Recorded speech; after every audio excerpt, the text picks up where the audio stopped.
నేను మన సొసైటీలో ఉండే కామన్ అండ్ సీరియస్ ఇష్యూ గురించి ఈరోజు మాట్లాడబోతున్నానండి. ఒకళ్ళ కన్నా ఎక్కువ మంది పార్ట్నర్స్, అది అమ్మాయిల్లో అవ్వచ్చు, అబ్బాయిల్లో అవ్వచ్చు, ఒకళ్ళ కన్నా ఎక్కువ మంది పార్ట్నర్స్ ఎందుకు ఉంటున్నారు?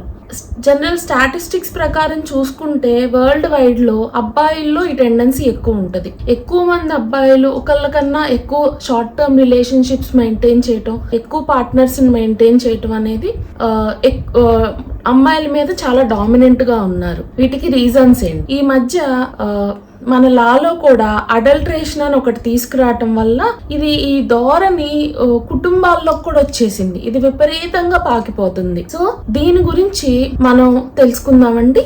నేను మీ doctor Pallavi, revive from burdens. హీరోలు వాళ్ళతో పనిచేసే హీరోయిన్స్ తో రిలేషన్స్ లో ఉన్నారని సోషల్ మీడియాలో ఎప్పుడు గాసిప్స్ రేజ్ అవుతానే ఉంటాయి.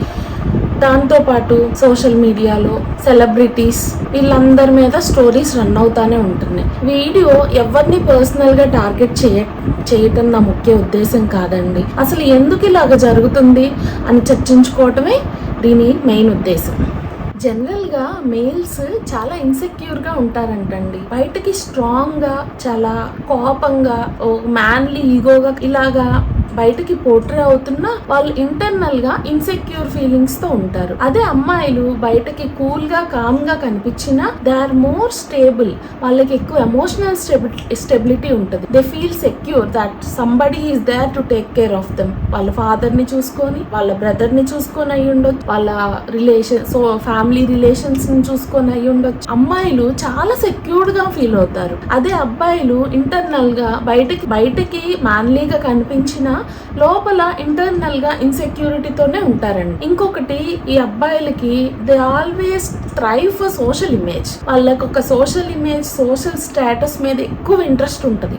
ఈ సోషల్ స్టేటస్, ఈ సోషల్ ఇమేజ్ కోసం కొంతమంది అబ్బాయిలు కష్టపడతారు, మంచి జాబ్ తెచ్చుకుంటారు, లేదా ఒక సొంత బిజినెస్ వాళ్ళ కాళ్ళ మీద వాళ్ళు నిలబడాలనుకుంటారు. ఎలాంటి బ్యాడ్ హ్యాబిట్స్ కి వెళ్లకుండా వాళ్ళు కష్టపడే సంపాదించామని వాళ్ళు దే ఫీల్ సెక్యూర్.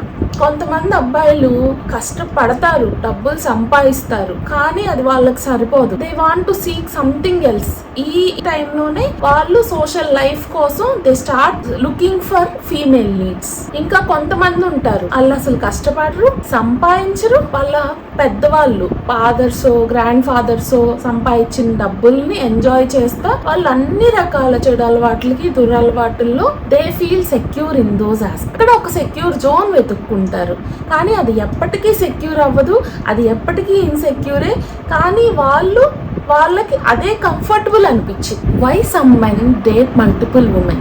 ఎందుకంటే వాళ్ళ ఫ్రెండ్ సర్కిల్ ఉంటారండి, వాళ్ళని ఇంప్రెస్ చేయడానికి. ఎవరి ఫ్రెండ్ సర్కిల్ అంటే ఒక సెట్ ఆఫ్ పీపుల్ ఉంటారు వీళ్ళ చుట్టూతా. వీళ్ళని అన్అఫీషియల్ లాంగ్వేజ్ లో గాలి వెదవలు అనొచ్చు. వీళ్ళని ఇంప్రెస్ చేయడానికి, అరే అమ్మాయి, ఏ అమ్మాయి అయినా నాకు పడిపోవాల్సిందేరా, నేను అమ్మాయిని ఏ అమ్మాయినైనా పటాయించగలనురా, వాళ్ళు చూపించిన అమ్మాయిని పడేస్తాను, ఇలాంటి ఛాలెంజ్లు వాళ్ళని ఇంప్రెస్ చేయడానికి ఇలాంటి పనులు చేస్తారు. ఇంకొక సెట్ ఆఫ్ పీపుల్ ఉంటారు, వాళ్ళు ఇలాంటివి ఎంకరేజ్ చెయ్యరు. ఇది ప్రతి ఒక్కళ్ళ ఫ్యామిలీలోనూ ఉంటారు, వాళ్ళ చుట్టూ ఇలాంటి పనులు చేసే వాళ్ళ నైబర్హుడ్ లోనూ ఉంటారు, ఫ్రెండ్ సర్కిల్లోనూ ఉంటారు. చీప్ గా చూస్తారు, వీడి వాల్యూ ఎక్కడ తగ్గిపోయింది, వీడు వాళ్ళ దగ్గర డబుల్ స్టాండర్డ్ బిహేవియర్ అనమాట. అక్కడ ఒకలాగా బిహేవ్ చేస్తాడు, ఇక్కడ నా అంతట గొప్ప వ్యక్తిత్వం ఉన్న అబ్బాయి ఇంకెక్కడా లేనంత ఇన్నోసెంట్ గాను ఇక్కడ బిహేవ్ చేస్తాడు. నెక్స్ట్ రీజన్ ఏంటంటే సోషల్ లైఫ్ ఇంప్రూవ్ చేసుకోవడం. ఇదేంటో నాకు ఎప్పటికీ అర్థం కాదండి. సోషల్ లైఫ్ ఇంప్రూవ్ చేసుకోవటానికి ఒక అమ్మాయిని లవ్ చేసి, ఆ అమ్మాయిని వదిలేసి ఇంకొక అమ్మాయిని, తను వదిలేసి ఇంకొక అమ్మాయిని, ఇలాగా పార్ట్నర్స్ మారుస్తూ ఉండాలా సోషల్ లైఫ్ ఇంప్రూవ్ చేసుకోవటానికి? మేబీ వెస్టర్న్ కల్చర్లో ఇది కామన్ గా జరిగే విషయం అయి ఉండొచ్చు. అక్కడ ఇప్పుడు మల్టిపుల్ మెంబర్స్తో ఉన్నప్పుడే వాళ్ళని ఫ్రెండ్స్, సోషల్ గ్రూప్స్ యాక్సెప్ట్ చేస్తాయి, కానీ ఇది మన కల్చర్కి సూట్ అవ్వదు. ఇంకొకటి, ప్లే బాయ్గా, బ్యాడ్ బాయ్గా ఇలాగా ఉన్నప్పుడే they feel good in them, అదే వాళ్ళకి మంచిగా అనిపిస్తుంది. ఇంకొక రీజన్ ఏంటంటే ఫిల్టరింగ్ అండి. ఫిల్టరింగ్ అంటే ఒకేసారి డైరెక్ట్ గా పెళ్లి చేసుకొని ఒక పార్ట్నర్ తో రిలేషన్షిప్ లోకి వెళ్తే ఎలాగుంటది, వాళ్ళు నాకు సెట్ అవుతారో లేదో ఒకళ్ళ గురించి తెలుసుకోవటం, వాళ్ళతో కొంతకాలం మూవ్ ఆన్ అవ్వటం, వీళ్ళు నాకు సూట్ అవుతారా లేదా అని అర్థం చేసుకోవటం, సూట్ అయితే రిలేషన్షిప్ కంటిన్యూ అవ్వటం, లేదంటే నెక్స్ట్ ఇంకొకళ్ళతో మూవ్ ఆన్ అయిపోవటం. ఇది ఫిల్టరింగ్ ప్రాసెస్ అండి. ఇది వెస్టర్న్ కల్చర్స్లో ప్రిడామినెంట్గా ఉంది. మన ఇండియన్ కల్చర్కి రీసెంట్గా లివ్ ఇన్ రిలేషన్షిప్స్ అని కొన్ని మెట్రోపాలిటన్ సిటీస్లో అలాగా సిటీస్లో స్ప్రెడ్ అయ్యింది. ఇంకా రూరల్ కల్చర్కి రాలేదు. అది చాలా మంచి విషయం. కొంతమంది ప్రెస్టేజ్ కోసం, సోషల్ స్టేటస్ కోసం ఇలాంటి రిలేషన్షిప్స్ మెయింటైన్ చేస్తారట. వీళ్ళు సోషల్ స్టేటస్ అంటే నా స్టేటస్ ఏమైపోవాలి, నాకు నచ్చినట్లు, నేను ఎవరు చెప్తే వాళ్ళు నా మాట వినాలి, నేను ఏం చెప్తే అది చెయ్యాలి, ఇలాంటి యాటిట్యూడ్ ఏమన్నా రివర్స్ అయితే నా ఆయనకున్న బ్యాక్గ్రౌండ్తో నేను ఏదైనా మ్యానిపులేట్ చేయగలను. నేను ఎవరితో ఎంజాయ్ చేయాలంటే వాళ్ళు నా కోసం రావాల్సిందే. ఇలాంటి యాటిట్యూడ్స్, స్టేటస్, ఇలా ఒక రిస్కీ లైఫ్ స్టైల్ మెయింటైన్ చేస్తారండి కొంతమంది లోన్లీనెస్ ఫుల్ఫిల్ చేసుకోవటానికి ఈ రిలేషన్షిప్స్ మెయింటైన్ చేస్తారు. అంటే ఒక కొంత పీరియడ్ మాత్రమే, షార్ట్ టైం కొంత పీరియడ్ మాత్రమే రిలేషన్షిప్లో ఉండటాన్ని ఫ్లీటింగ్ రిలేషన్షిప్స్లో కొంచెం సీరియస్నెస్ ఉంటుంది. క్యాజువల్ రిలేషన్షిప్స్లో అసలు కొంచెం కూడా సీరియస్నెస్ ఉండదు. ఇంకొక మెయిన్ రీజన్ ఏంటంటే ఈ రిలేషన్షిప్ రావటానికి టు అవాయిడ్ రెస్పాన్సిబిలిటీస్. అదే ఒక మ్యారేజ్ చేసుకుంటే ఆ మ్యారేజ్లో వైఫ్ రెస్పాన్సిబిలిటీస్ కంప్లీట్గా హస్బెండ్ నెత్తినేసుకోవాలి. తర్వాత చిల్డ్రన్, దాని తర్వాత గ్రాండ్ చిల్డ్రన్, బోల్డ్ అన్ని రెస్పాన్సిబిలిటీస్. అది తీసుకోవడానికి రెడీగా లేనప్పుడు నచ్చితే ఫర్దర్గా మూవ్ ఆన్ అవ్వచ్చు, నచ్చకపోతే డ్రాప్ అవ్వచ్చు. క్యాజువల్ రిలేషన్షిప్ వాళ్ళు కంప్లీట్గా ముందే ఫిక్స్ అయిపోయి ఉంటారు.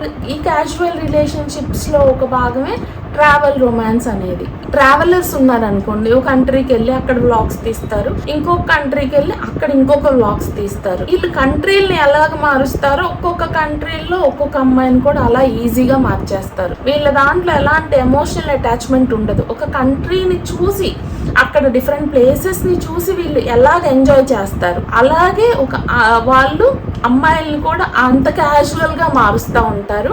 ఇది ట్రావెల్ రొమాన్స్.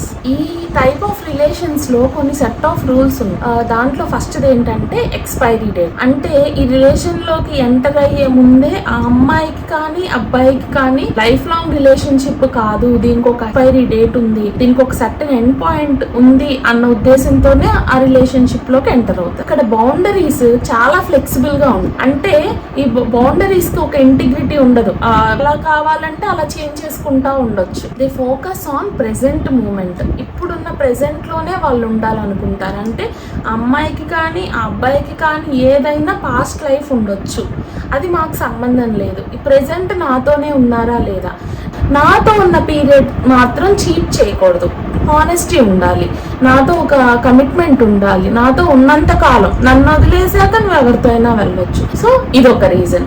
ఇంకొకటి మెయింటైనింగ్ ఇండిపెండెన్స్. మనం కలిసే ఉంటాం, ఒక దగ్గరే ఉంటాం, లివింగ్ లో ఉంటాం, కానీ నీకు నువ్వే ఇండిపెండెంట్, నాకు నేనే ఇండిపెండెంట్. నీది నీదే, నాది నాదే, నా జీతంతో నీ జీతంతో అన్ని షేరింగ్, ఈక్వల్ ప్రయారిటీ.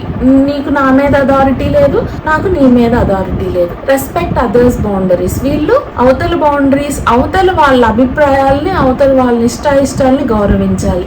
ఎప్పుడైతే ఇది మనకి సెట్ అవ్వదో ఈజీ, సింపుల్, మూవ్ ఆన్. ఆ మేల్ ఆ ఫీమేల్కి వాల్యూ ఇవ్వాలి, ఈ ఫీమేల్ మేల్కి వాల్యూ ఇవ్వాలి.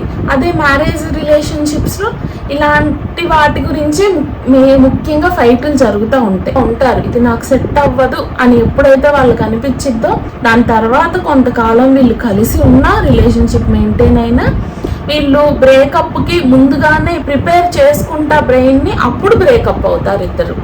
కొంతమంది ఈ రిలేషన్కి ఎమోషనల్గా కనెక్ట్ అయ్యి బ్రేకప్ తప్పదు అని తెలిసి చాలా సఫర్ అయ్యి, బ్రేకప్ నాకు వద్దు, నాకు అతనే కావాలి, కానీ అతను రెడీగా ఉండడు. ఎంత ఎమోషనల్ స్ట్రగుల్ అంటే దీనికోసం నెక్స్ట్ లెవెల్కి వెళ్ళి వాళ్ళ పర్సనల్ లైఫ్ మీద అటాక్స్ చేయటం, కేసులు పెట్టడం, ఇలాంటివి బోలెడు ఈ రిలేషన్షిప్స్లో ఈ రీజన్ వల్లే వస్తుంది. లాంగ్ టర్మ్ రిలేషన్షిప్ అంటే మ్యారేజ్ రిలేషన్షిప్కి, షార్ట్ టర్మ్ రిలేషన్షిప్కి మెయిన్గా డిఫరెన్స్ ఏంటంటే ఫస్ట్ కమిట్మెంట్ లెవెల్ అండి. ఈ కమిట్మెంట్ లెవెల్లో వాళ్ళిద్దరూ కలిసి కలకాలం జీవించాలి, అన్ని రెస్పాన్సిబిలిటీస్ షేర్ చేసుకోవాలి, ప్రతి అడుగులోనూ, ప్రతి ఎత్తుపల్లం.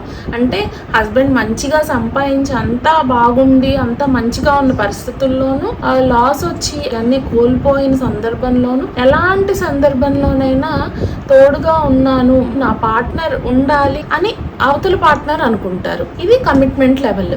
షార్ట్ టర్మ్ రిలేషన్షిప్ కి వచ్చేసరికి ఆ మూమెంట్ లో ఎంజాయ్ చేసామా, వన్ నైట్ డేట్ ఇలాంటిది short term relation. Next emotional investment.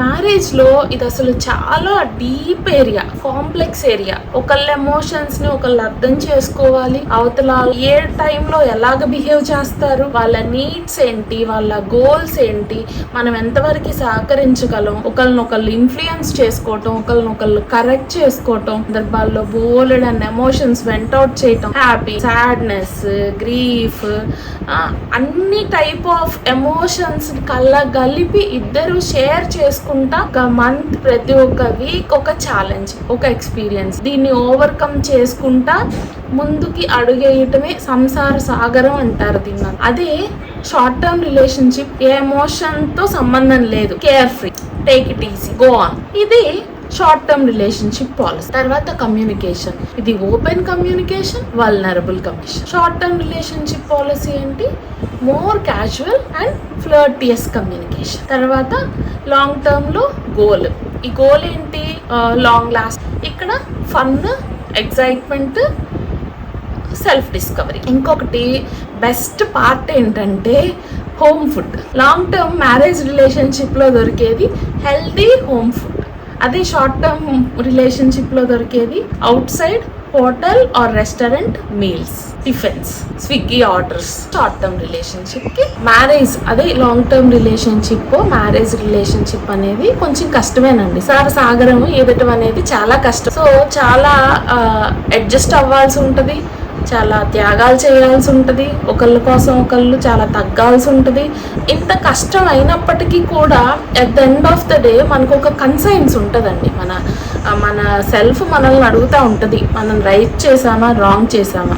ఇంత కష్టపడినా రేపు వెనక్కి తిరిగి చూసుకుంటే మా రిలేషన్షిప్లో మేము ఇచ్చిన కమిట్మెంట్, అవతల ఫ్యామిలీ కోసం నేను చేసిన సాక్రిఫైస్తో నాకు కైండ్ ఆఫ్ సెల్ఫ్ ఫుల్ఫిల్మెంట్, నేను మంచిగా ఉన్నానని ఒక సెల్ఫ్ ఫుల్ఫిల్మెంట్, నా లైఫ్ పట్ల నేను హ్యాపీగా ఉండగలను. అదే ఎవరైతే ఈ షార్ట్ టర్మ్ రిలేషన్షిప్ లోకి ఎంటర్ అవుతారో ఈజీ గోయింగ్ అండి. లాంగ్ టర్మ్ రిలేషన్షిప్ అంత కష్టం ఉండదు, చాలా ఈజీ, క్యాజువల్ రిలేషన్షిప్, ఎంజాయ్మెంట్ ఎక్కువ ఉంటది, వల్నరబిలిటీ కష్టాలు తక్కువ ఉంటుంది. కానీ వెనక్కి తిరిగి చూసుకుంటే వాళ్ళకి మిగిలేది ఏంటంటే ఈ ఒక గ్రీఫ్, సాడ్నెస్, తప్పు చేశానని భావన, ఇలా చెయ్యకుండా ఉండాల్సిందే అని రకమైన బాధాకరమైన సిచ్యువేషనే మిగిలిద్దండి. ఎలాగంటే ఒక ఎమోషన్ సుడిగుండంలో చిక్కుకుపోయినట్లు ఉంటారు. ఆ నిమిషం they feel, they live in the moment, they enjoy the present situation. కానీ అంతా అయిపోయాక వాళ్ళు ఒక ఎమోషనల్ సుడిగుండంలో చిక్కుకుపోయి ఒక డిప్రెషన్ లోకి పడిపోయి పైకి లేవలేని బాధాకరమైన సిచ్యువేషన్స్ కి ఇరుక్కుపోయిన అంత దారుణమైన పరిస్థితి వీళ్ళకి ఏర్పడింది. ఈ మధ్య ఇలాంటి లివింగ్ రిలేషన్షిప్ ఈ generation teenagers or below 25 age group ఉన్న వాళ్ళు ఎక్కువ లివింగ్ రిలేషన్షిప్ లో ఉండడానికే ఎక్కువ ఇష్టపడుతున్నారు. సో వాళ్ళు ఈ పరిస్థితిని అర్థం చేసుకొని ఒకవేళ లివింగ్ రిలేషన్షిప్ కి వెళ్ళిన ఆ పార్ట్నర్ తో పర్మనెంట్ రిలేషన్షిప్ లో మెయింటైన్ చేయడానికి, ఒక సింగిల్ పర్మనెంట్ రిలేషన్షిప్ లో ఉండటానికే ప్రయత్నం చేయండి. ఎందుకంటే ఎంజాయ్మెంట్ కి బాగానే ఉంటది, కానీ తర్వాత వాళ్ళు పడే అంత స్ట్రెస్ అనొచ్చు, ఆవేదన అనొచ్చు, ఆ బాధ అనొచ్చు, డిప్రెషన్ అనొచ్చు, అది విపరీతంగా ఉంటదండి, భరించలేనంత విపరీతంగా. రీసెర్చ్ ప్రకారం ఎక్కువ మందితో షార్ట్ టర్మ్ రిలేషన్షిప్ లో ఉండటం వల్ల 35 to 45% మందిలో alcohol addiction and drug addictions ఉన్నాయంటండి.